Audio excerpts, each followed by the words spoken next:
Ricky, Rahul. Hi Ankita, good morning. Good morning. രാത്രി താനയച്ച ഭക്ഷണമില്ലേ, ഒരു രക്ഷ ഉണ്ടായിരുന്നില്ല. ആരെങ്കിലും എന്നെ സിറ്റിയിലേക്കൊന്ന് ഡ്രോപ്പ് ചെയ്യോ? അവിടെ നിന്ന് നീ എയർപോർട്ടിലേക്ക് എങ്ങനെ പോകുന്നത്? ക്യാബിൽ പോയിക്കോളാം. റിക്കി, നീ അങ്കിത ഒന്ന് ഡ്രോപ്പ് ചെയ്യ്. രാഹുൽ, ഇവിടെ എനിക്ക് കുറച്ച് ജോലികളുണ്ട്. നീ തന്നെ ഡ്രോപ്പ് ചെയ്താൽ മതി. അല്ല, നീ തന്നെ ഡ്രോപ്പ് ചെയ്യ്. എനിക്കിവിടെ കുറച്ച് ജോലിയുണ്ട്, എന്നെ കൊണ്ട് പറ്റില്ല. നീ പോയി ഡ്രോപ്പ് ചെയ്യ്.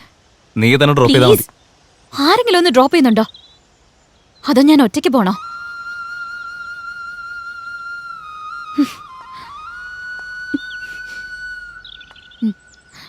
ഒന്നുകിൽ നമ്മളെ സ്നേഹിക്കുന്നവരുടെ കൂടെ നിൽക്കണം, അല്ലെങ്കിൽ നമ്മളെ സ്നേഹിക്കുന്നവരുടെ കൂടെ നിൽക്കണം. അവസാനം വരെ അതിനൊരു ക്ലാരിറ്റി ഉണ്ടായില്ല.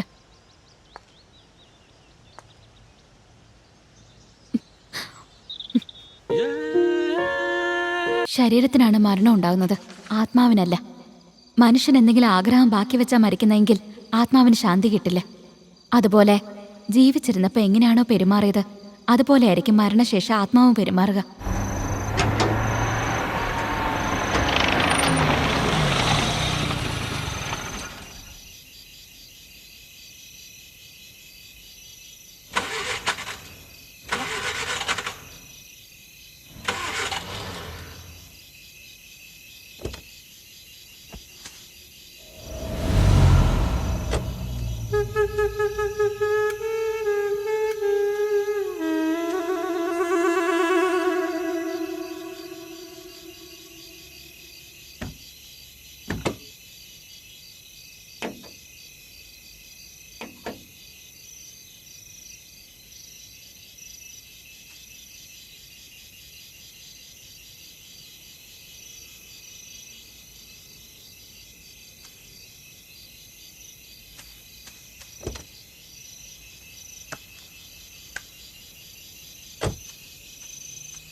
അതുപോലെ എവിടെ വെച്ചാണോ ഒരാൾ മരണപ്പെടുന്നത്, ആ സ്ഥലത്ത് ആ ആത്മാവിന് ശക്തി കൂടുതലായിരിക്കും.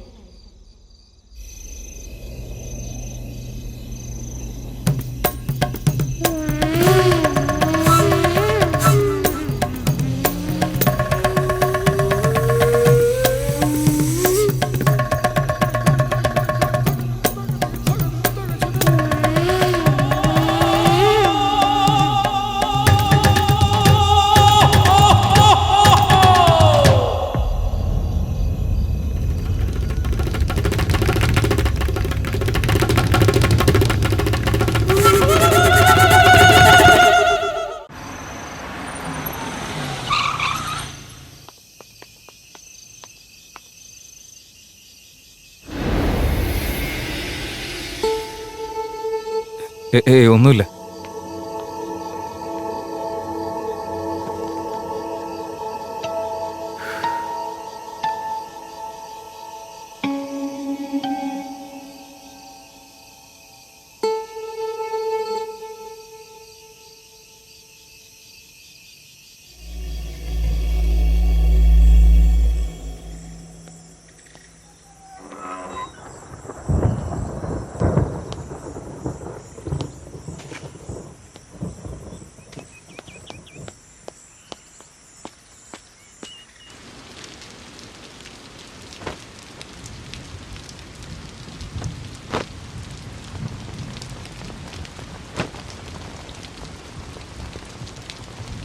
Excuse me.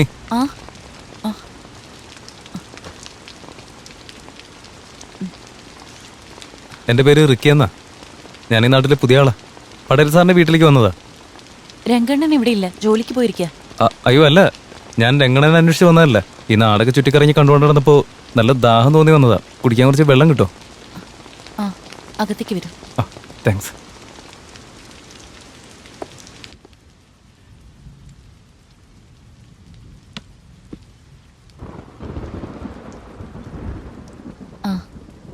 വെള്ളം. Thank you.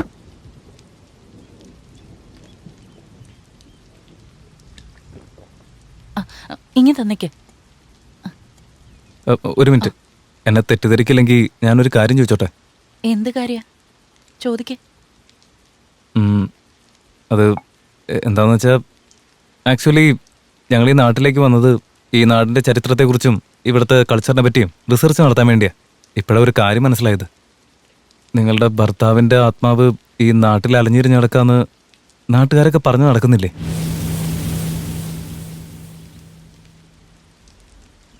ഏയ് ഐ എം സോറി. നിങ്ങളെ വിഷമിപ്പിക്കാൻ വേണ്ടി ഞാൻ പറഞ്ഞതല്ല. അങ്ങനെ ഒരു ആഗ്രഹം എനിക്കില്ല. സാരമില്ല, വിട്ടുകള. ഞാൻ ഇറങ്ങാം. ഒരു നിമിഷം.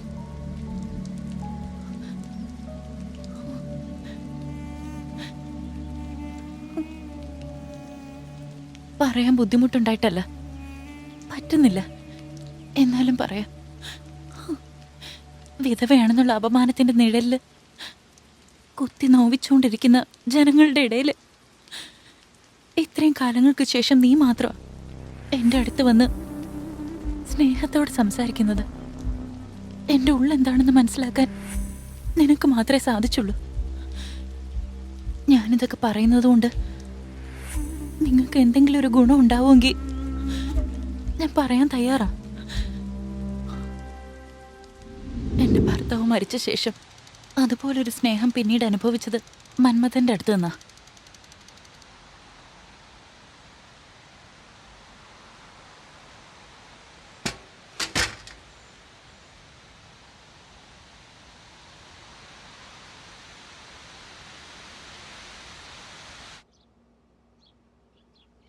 മോളെ രത്നേ.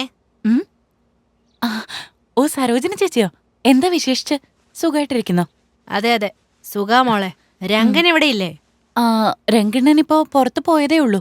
എന്താ ചേച്ചി കാര്യം? മോളുടെ കല്യാണം ക്ഷണിക്കാൻ വന്നതാ. ഓ കല്യാണമായോ? അത് നന്നായി. നോക്കട്ടെ. ഭർത്താവ് മരിച്ച ആൾക്ക് ഇതൊന്നും കയ്യിൽ കൊടുക്കാൻ പാടില്ലെന്നാ. അത് നല്ലല്ലെന്ന് അറിഞ്ഞൂടെ?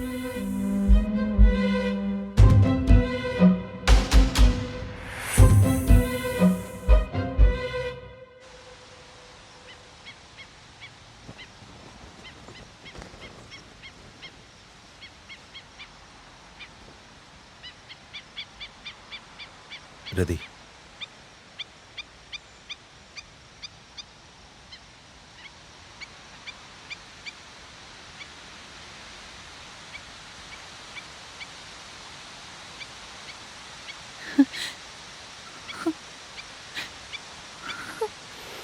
ശരിയാക്കി തരാ ഞാൻ. മന്മത നിക്കടാ അവിടെ. എടാ പരനാറി, നിനക്ക് എന്റെ പെങ്ങളെ തന്നെ വേണോലടാ. അവൾ എങ്ങനെയെങ്കിലും ജീവിച്ചു പോയിക്കോട്ടെ. പ്രേമത്തിന്റെ പേരും പറഞ്ഞ് അവളുടെ ജീവിതം നശിപ്പിക്കാൻ നോക്കരുത്.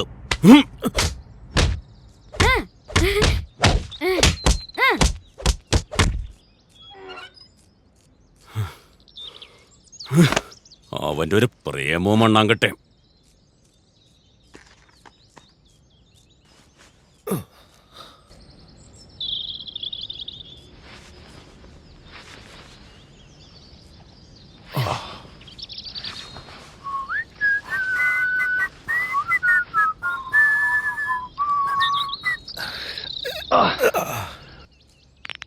ചേട്ടോ, അകത്ത് വെടിക്കെട്ട് ശബ്ദം വരുന്നല്ലോ. എന്താ ഉണ്ടായേ? അതൊന്നുമില്ലടാ. ആ രംഗനാഥനില്ലേ, അയാളൊരു പൊട്ടങ്കണാപ്പനാ. വന്നുടനെ എൻ്റെ കാലിലൊക്കെ വീണന്നേ. എൻ്റെ പെങ്ങളെ കെട്ടുവോ എന്ന് ചോദിച്ചു. ഞാനെന്ത് പറയാനാ, എനിക്കിപ്പോൾ സമയമൊന്നുമില്ല. പിന്നെ എപ്പോഴെങ്കിലും ആരെങ്കിലും പറഞ്ഞ് അയക്കാം അങ്ങോട്ടെന്ന് പറഞ്ഞു. അതെന്താടാ മണി, മന്മഥൻ എന്നുള്ള പേര് കേട്ട ഉടനെ പെണ്ണുങ്ങളൊക്കെ വരുമല്ലേ, എന്നെ കല്യാണം കഴിക്കുന്നു പറഞ്ഞ്.